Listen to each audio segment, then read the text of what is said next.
Hi అండి, ఎంతో సింపుల్గా ఈజీగా ఉండే రాజ్మా మసాలా కర్రీ ఎలా తయారు చేయాలో చూద్దాం రండి. ఈ రాజ్మా నైట్ ఆల్రెడీ సోక్ చేసి పెట్టుకున్నానండి. వాటిని కుక్కర్లో వేసేసి 8-9 విజిల్స్ వచ్చేంత వరకు ఉంచేసి పక్కన పెట్టేసేయాలి.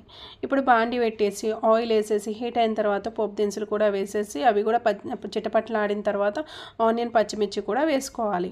అవి కూడా బాగా కలిపేసుకొని గోల్డెన్ బ్రౌన్ కలర్ వచ్చేంత వరకు ఫ్రై చేసుకోవాలి. దాంట్లో పసుపు, జింజర్ గార్లిక్ పేస్ట్ కూడా వేసేసి వాటిని కూడా బాగా కలిపేసుకొని పచ్చివాసన పోయేంత వరకు ఉంచేసి 4-5 టమోటాస్ని ప్యూరీ చేసుకోవాలండి. వాటిని కూడా కలిపేసుకొని బాగా మగ్గనివ్వాలి.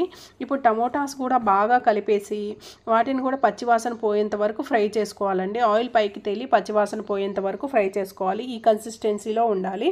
వీటిని కూడా బాగా కలిపేసి ఇప్పుడు దాంట్లో తగినంత ఉప్పు, తగినంత కారం, తగినంత ధనియాల పొడి, గరం మసాలా మొత్తం వేసేసుకొని బాగా కలుపుకోవాలండి.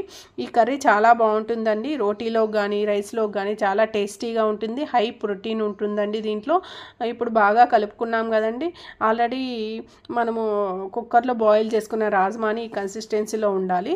ఈ రాజ్మాని ఈ గ్రేవీలో మొత్తం వాటర్తో సహా పోసేయాలండి. పోసేసిన తర్వాత వీటిని కూడా బాగా కలిసేలాగా కలుపుకోవాలండి.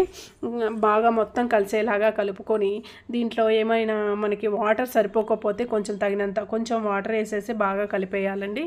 ఇప్పుడు కొంచెం ఒక 10 మినిట్స్ మీడియం ఫ్లేమ్లో ఈ కర్రీ మొత్తాన్ని బాయిల్ చేసుకోవాలండి. తర్వాత కొత్తిమీర వేసేసుకొని కలిపేసుకొని ఒక 5 మినిట్స్ బాయిల్ చేసుకొని పక్కన పెట్టేసేయాలండి.